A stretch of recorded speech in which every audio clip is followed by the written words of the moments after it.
Hi, it's been a while since I made videos. After almost 3 years of making them, I just don't have the same drive to do that anymore. Instead, I have been focusing on writing and doing research and putting out research stuff on my Facebook sites, and well, things will be published. The Seed of Yggdrasil, my book that is most closely based on the Hidden Knowledge in Old Norse Myth series, it was postponed, but now the new launching date is June 21st, 2013, which is quite soon. Yes, you can find it on Amazon. I'm also working on a historical novel series, but I'll say no more for the time being. I'm trying to do this outside, so I hope it will work. It's a bit cold, but it's nice here now. In relation to, well, my research, basically, I have been updating myself on pure history research. So far, most of my historical research has been in relation to my mythology research as a way of understanding the myths in the context of the time in which they were created. This time I got to delve deeper into the world of pure history and archaeology. It has made me think a lot about the history and the reasons behind the Viking raids. In relation to that, I have thought about some of the attitudes that I have encountered by people who have watched my videos, and even by many who have obviously not watched them but have an opinion about them anyway. As to Viking raids, this is an aspect of our cultural legacy that often pose a kind of moral problem, don't they? I have noticed that there are those who, for various reasons, romanticize and idealize this aspect as something sort of nice and cool that our fierce Viking ancestors did. Well, let me firstly tell you that to the average Norseman and Norsewoman back in the Viking Age, a Viking was a pirate, and that was not necessarily something everybody applauded, especially not when Vikings raided our own Scandinavian shores, which they did for centuries before they began raiding down west. For the most part, Vikings began in a time of war and violence at home. This is before the Viking Age I'm speaking of now. These first early Vikings, they were mostly uprooted and landless men who sought their fortune as pirates and who often joined together in large fleets under the leadership of so-called sea kings. Legendary sources such as the Ynglinga saga shows how Swedish and Danish Vikings raided the shores of Scandinavia, including Finland and the Baltic and Poland, for centuries before the so-called Viking Age, and they were not that popular at home, actually. Around 750 AD, Vikings had begun to establish themselves in Russia, close to present-day St. Petersburg, from where they began to evolve into the tribe of Rus that later gave name to Russia. And what did they do there? How did they live? Well, they lived by raiding, by enslaving, and by trafficking people. Only later did Vikings move west into England and Frankland, and the date commonly set for the Viking Age was obviously set in England, because the Viking Age supposedly began in 793 AD when Vikings attacked the monastery at Lindisfarne in England. It's a bit cute the way people set dates for the beginning of things. It's usually very subjective.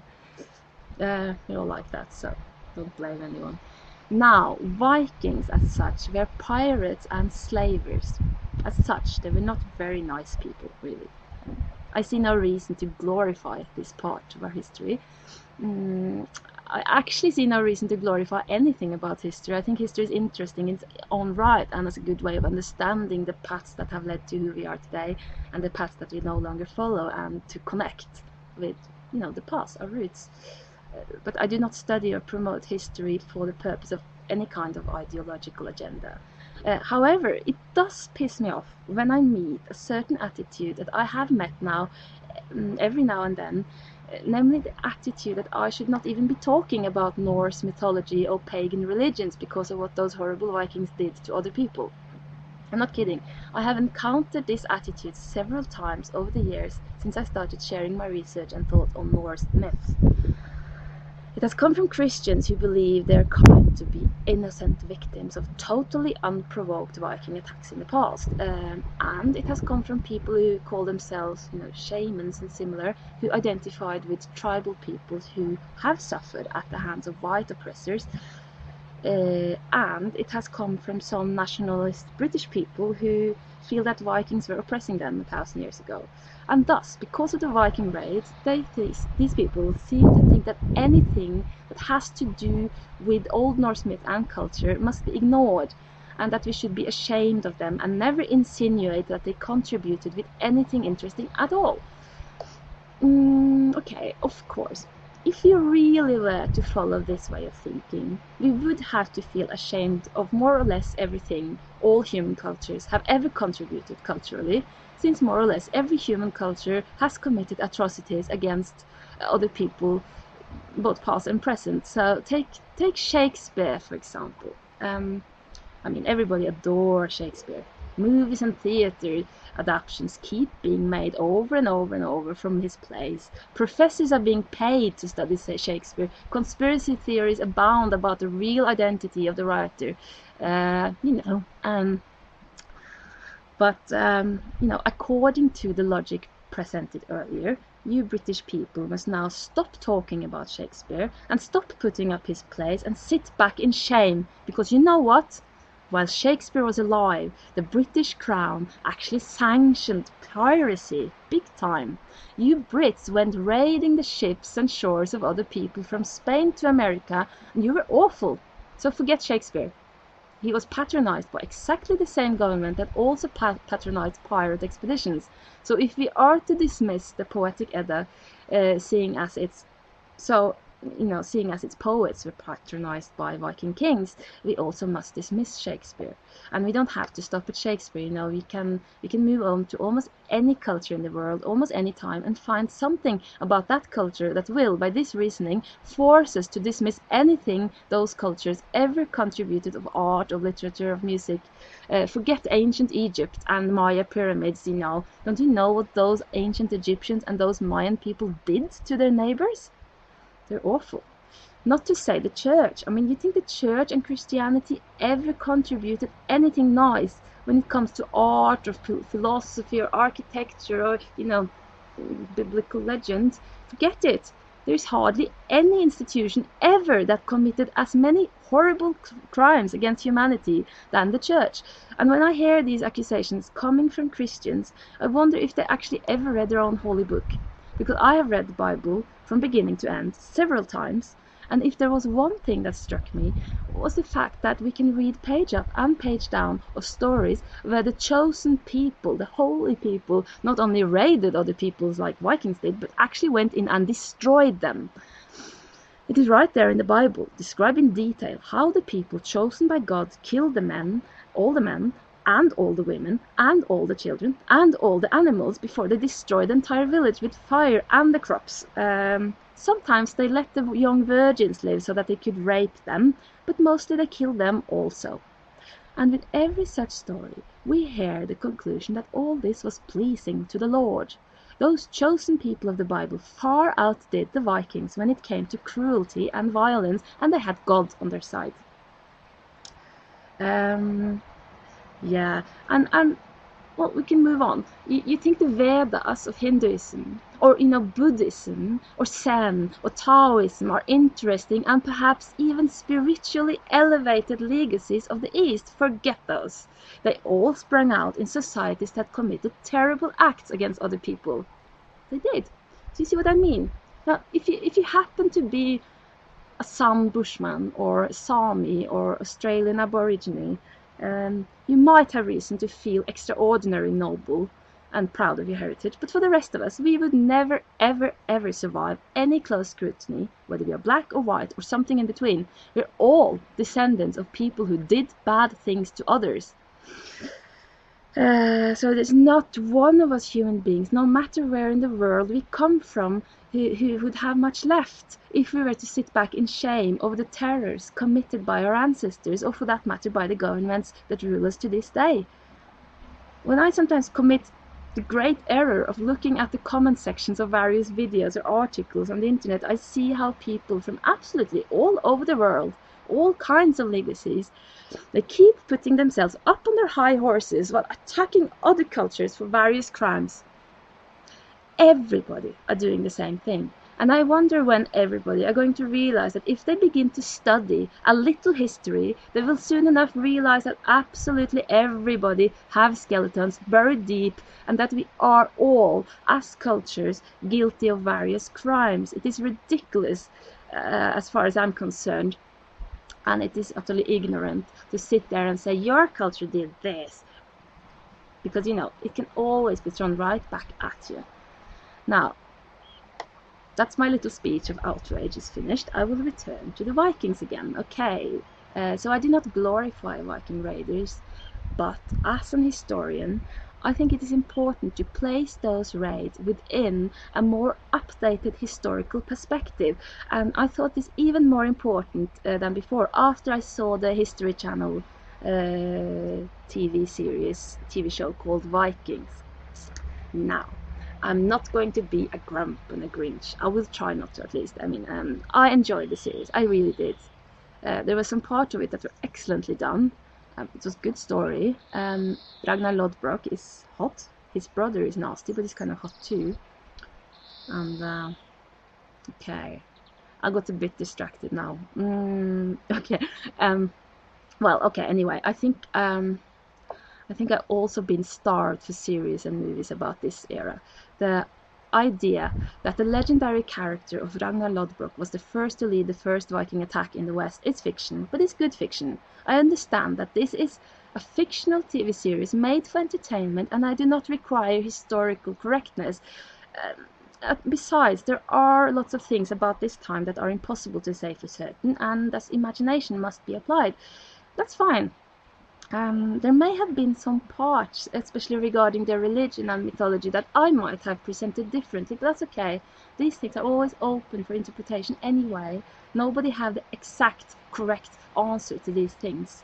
In general, I thought it was well done, but there is one aspect of that series that really cannot help it, but it just bugs me that the entire plot of the series is built around the assumptions that the Scandinavians of this era were isolated and hardly knew anything about the land to the west and south.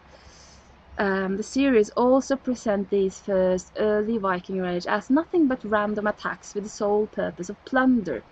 They let Ragnar Lodbrok appear as a sort of Viking Christopher Columbus who is about to discover new lands, meeting with resistance at home from powerful people who do not believe that journeys to the west are possible.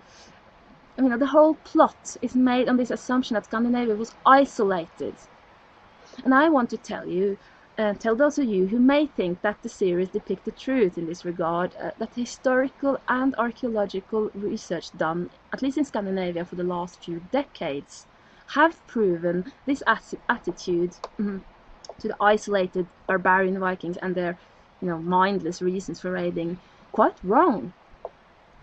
And I think that the series could have been a lot better. I mean, it's good, but it could be a lot better if the scriptwriters had just consulted some historians and archaeologists and gotten a little update on the latest knowledge acquired and theories proposed about this. It just seems that they are building on very, very old stereotypes, long outdated. So my main complaint to History Channel, I mean, it's History Channel what produced this, they should be updated. But I'll tell you this, History Channel, you have gotten the geography knowledge of the Vikings totally wrong. And when I see how very poorly History Channel have studied Scandinavian geography, I suppose that they have just assumed that the Vikings knew even less than History Channel does.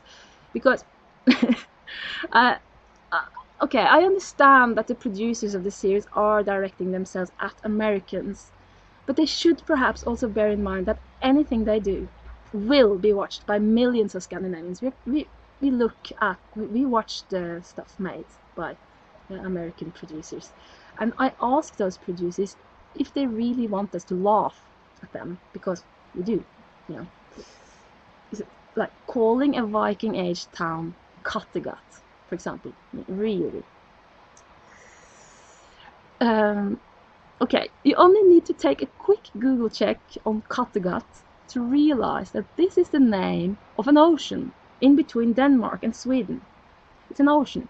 And by the way, the surrounding landscape is quite flat. But in Vikings TV show, Kattegat is a nice little town that appears to be situated in the west coast fjord landscape of Norway. Well, this might not be a big thing for Americans, I gather, but for us Scandinavians it seems a little absurd, almost as if you were, to put it in perspective, maybe if you were to film the story of an Alaskan hunter in the landscape of, say, Grand Canyon. I mean, it's all in America, isn't it? You see what I mean? And as to Uppsala, okay, I won't mention the priests, but they had placed the temple high up on a very steep mountain. You could do a little Google check on old Uppsala and find that the landscape there is a little different, quite different, very different. Yeah, it's a real place, They still have mounds there, and it's easy to find out before you make a movie about it.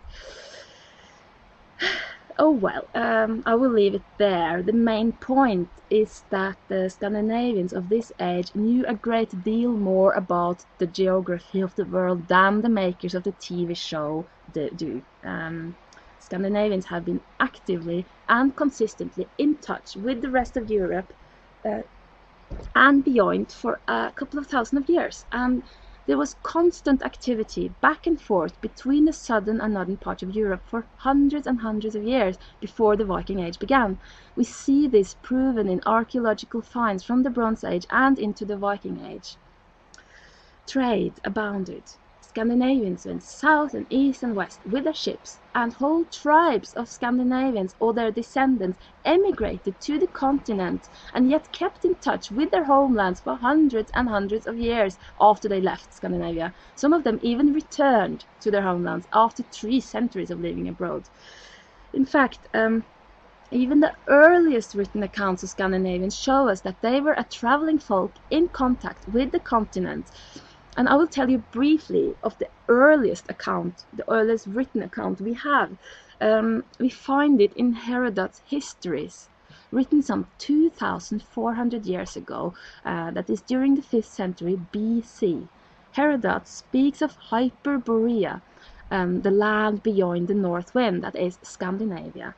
He tells us that many years before he lived, 2 young women, who were obviously priestesses, were charged with traveling by foot from Scandinavia through the entire European continent, carrying a sacred object that they had to give to the goddess Artemis at her birthplace in Delos, which is a Greek island. These women were protected by 5 men who were fierce warriors and who came with them all the while to protect the, priestesses. And this small retinue traveled from tribe to tribe, from nation to nation, through all of Europe, so that everybody could behold the mysterious sacred object on the way. And when they finally came to Delos after a couple of years, they were received like goddesses and treated with great honor. The women stayed behind there, and when they died, they were buried in a very sacred grave outside the temple of the goddess.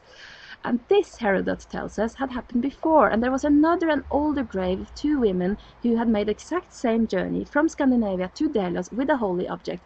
After this, Herodot explains, the Scandinavians kept sending gifts to the temples of Artemis in Delos by way of travelers from tribe to tribe, so that all the tribes get to touch these holy objects. But we don't know what these objects were, but they were obviously very sacred to lots and lots of tribes.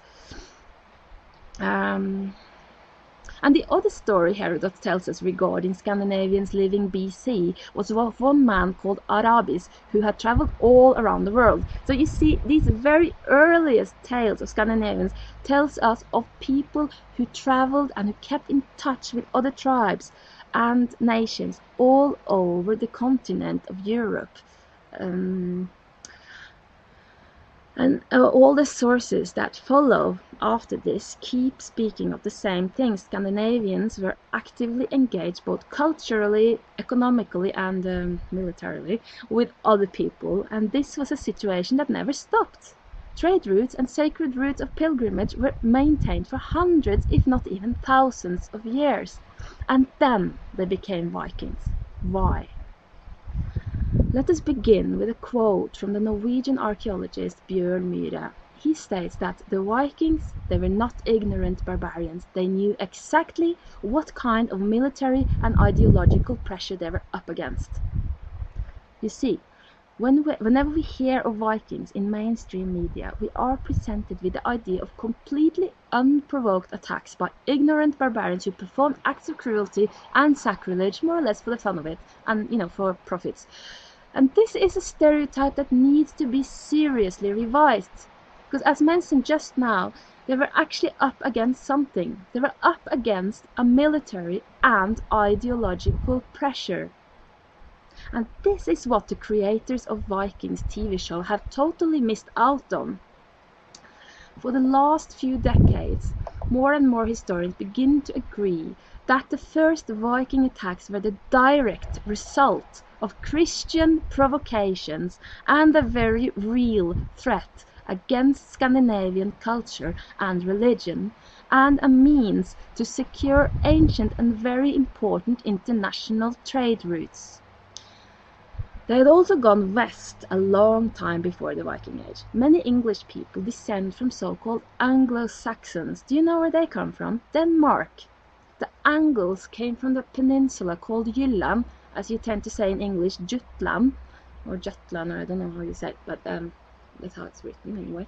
And the Saxons, they came a little further to the south in an area that now belongs to Germany, but which was for a long time very close to Denmark. Part of it was part of the Jutland Peninsula. Now, these tribes were pushed out of their own lands by the tribe of Danes that had come out of East Sweden a long time ago and settled in the lands that today belong to southwest Sweden and to the many islands of Denmark. And now they started to go into Jutland. So the refugee Angles and Saxons who couldn't fight the Danes, they went west across the sea and settled in England from around 450 AD, and they maintained contact with the mainland both ways. So the idea of the unknown land in the west that cannot be reached by ships several hundred years later is a little silly. Now, contrary to what the Vikings TV show tries to tell us, all Scandinavians were in direct or indirect contact with the continent through the natural landline, that is Denmark. If you look at a map, you will see that a great part of Denmark is directly connected to Germany and thus to the continent. And the Viking raids are directly connected to what happened at the borders between Denmark and Germany just before the attack of Lindisfarne in the year 793 AD. Back then, south of Denmark, we had something called Saxland or Saxon. In English, you tend to call it Saxony, so I'll call it Saxony. That is the ancient homeland of the Saxons who fled from Danish intruders and went west and settled in England during the 5th century AD. Now there are still Saxons living in Saxony, and they maintained their pagan faith, which was more or less the same as those further to the north, only that Odin was called Wodan and so forth. Now further to the south of Saxony was Frankland, which include France and many parts of West Germany.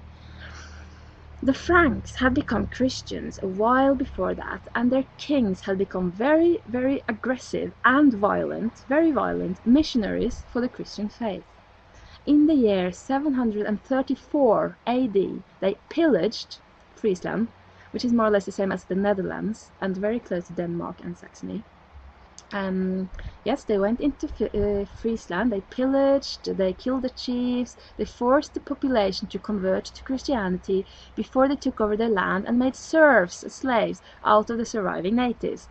Nice.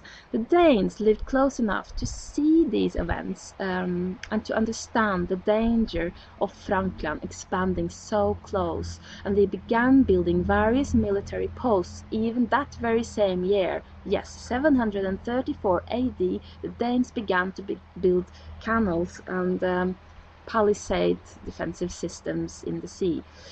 And after a few years, they began to build a fortified wall called Danevirke. Look it up, it's very interesting. It was constructed in 737 AD, at least the first parts of it, and then people continued building on it. So it was began to be built right after Friesland had become a part of Frankland, and was obviously thought to be a defense against Frankish aggression, because the wall, Danevirke, it became sort of like a Chinese wall against the south, and it stood for hundreds of years. The Danevirke was North Europe's largest defense construction in its time. Adding to that wall, the Danes began to make palisade defensive systems at all important ports so as to discourage attacks from the sea. Obviously, they felt threatened. So what am I saying here, you think? I'm saying that the Danes, who were in close contact with the rest of Scandinavia at all times, understood that there was a dangerous threat closing in from the south, and they were making defensive systems against that threat a long time before they became the threatening ones. It means that Scandinavia was thoroughly updated about everything that went on in Christian lands a long time before the Viking raids. And then came Charlemagne, Karl the Great, as we call him over here. The Pope loved him so much that he made him Holy Roman Emperor and called him a defender of the Christian faith. He is often credited with being the founder of modern Europe, the one to bring about a cultural renaissance, a united Christian Europe. Oh, I will not even go there. You can look it up. I will only say that, like a lot of assholes before him, he has become known as great and marvelous because he won. History is written by the victorious. It's an old cliché and it's true. If he had lived today and acted the way he did, he would probably have ended up in court, charged with endless crimes against humanity. Now, this Karl the Great, Charlemagne, became the new Frankish king from 768 AD and spent his entire career expanding his realm in all directions. In the year 772, Charlemagne, with God on his side, invaded Saxony and destroyed as many pagan sacred temples and groves as he could, committed terrible acts against the priests and the priestesses who served there, and killed generally lots of people, pillaged, raped. Yes, many of these Saxons fled north to Denmark. The Saxons, however, who remained, they did not convert so easily. They were not easily frightened, and they did not accept Frankish rule. They fought for 30 years. They fought back under the leadership of King Widukind throughout most of these 30 years, but the Franks slowly gained on. In the year 782 AD, Charlemagne force baptized 4,500 unwilling Saxon men. After baptizing the men, he decapitated all 4,500 of them. And you can probably imagine what happened to their women. The massacre was but one in a series of similar outrageous acts against heathens who refused Christianity. Adding to this outrage, important religious centers were destroyed, and the priests and priestesses were murdered, raped, tortured, and so on. Now the Saxons found natural allies in the Danes, and many Saxon refugees went there to tell the tales of massacres, sacrileges, and rape, as well as the pillaging of their lands. King Widukind of the Saxons himself went to Denmark in 777 AD and received both moral and practical support from the Danish kings, who also made sure to strengthen the Danevirke wall. When the Danes heard the tales of Widukind and the Saxon refugees, they quickly understood that their fate could easily also become the fate of Denmark. Reports spread to Norway, since the ocean way between Denmark and important Norwegian power centers was very, very short. It was not only the massacre in Verden, it happened in Verden, where the 4,500 men were killed, and the new religion that frightened them, or perhaps angered them. It was also the realization that Charlemagne's empire threatened the very core of their cultural and political and religious system. You see, like many Norse tribes, the Saxons of Saxony still adhered to the democratic parliament, by which a king was elected and could only rule under the approval of the parliament. Charlemagne crushed the democratic parliament and insisted on dictatorship, with himself as sole ruler.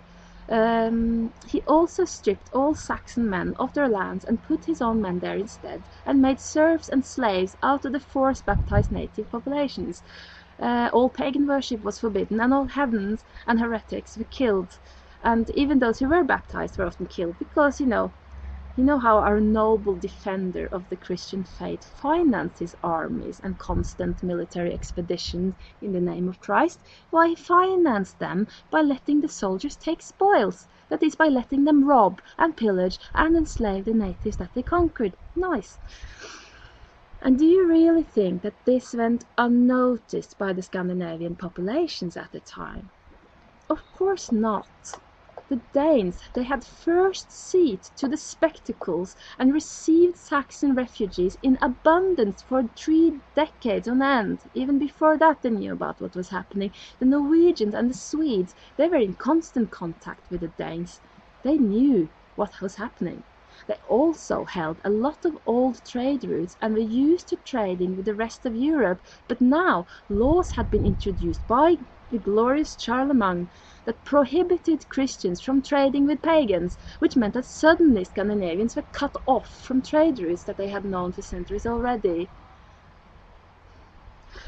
Now what happened? Norwegians allied themselves with the Danes in their common interest against further Frankish expansion. In 787, the Franks had established a missionary station in Bremen, very close to the Danish border, and this represented a possible military challenge against the Danes. At least it was understood as a provocation. They had seen for themselves that christening under Charlemagne's protection was strongly associated with military and political submission to the extreme. And with their intelligent network, yes, that existed too, they had an intelligent network in the form of traders. The Danes and the Norwegians gathered the information, which was confirmed in writing, by the way, that they were on the Anglo-Saxon missionary agenda. The Anglo-Saxon, they were in England, so they knew that the English people had plans to come and do their Christian mission in Scandinavia. It had already begun happening. And they had seen and understood the consequences of Frankish missionary activity: slavery, submission. Around 791, 2 years before the first Viking attack, Charlemagne had gained so much power that he could go against Denmark. Luckily, he was distracted in the south by Muslims. Now, Scandinavian people had never been they never before encountered such a dominant threat against their entire cultural, political and religious tradition. The way in which Charlemagne ruled was completely at odds with their own traditions. They had seen how he went forth in Saxon, and they had also seen that Charlemagne made attempts to gain influence in England and managed to make an alliance with the English people in 793 AD, the exact year of the first Viking attack. This alliance between Frankland and England was very dangerous to Scandinavians. It was easy for Scandinavians to see that such an alliance was dangerous, could be a way of strengthening the forces against Denmark, and Norway lay right next in their path. The Scandinavians understood that they could not stand up against a Frankish land army. However, they were the masters of naval warfare. They wanted to scare the Franks away, and ever since those threats had begun, they had begun working on a new shipbuilding technique. They were actually, in response to this threat, developing a ship that could help them stop the Frankish and the Christian expansion. It's getting cold here. So they used some years to build up a new fleet, and then they tried out these ships, and these ships have been forever after deemed extremely successful. Now they could use these ships to scare the Franks and the Anglo-Saxons away. What I'm saying is that the first Viking attacks, they were most certainly meant to frighten the Franks out of their wits. They're also meant to frighten all kind of Christian ambitions. And you know, the majority of these first Viking attacks were consciously directed against Christian holy places and monasteries. And the fact that Christian holy places were targeted may very well have been a direct vengeance mission, a way of avenging the pagan priests and priestesses that had been raped and murdered and enslaved and robbed, and the pagan holy places that had been desecrated. So when Christian monks wrote in outrage of how those terrible barbarians were destroying their holy sites, they completely ignored the fact that the Christians had done exactly the same to the holy sites of these barbarians for decades already. It just came to a point where those pagan barbarians decided that enough is enough. Indeed, the many and vicious Viking attacks did have a preventive effect.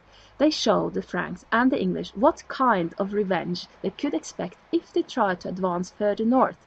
And to conclude, although the Viking raids proved so lucrative that they became a kind of business after a while, they began as part of an actual war, a response to an actual threat, and as a way of scaring away attackers.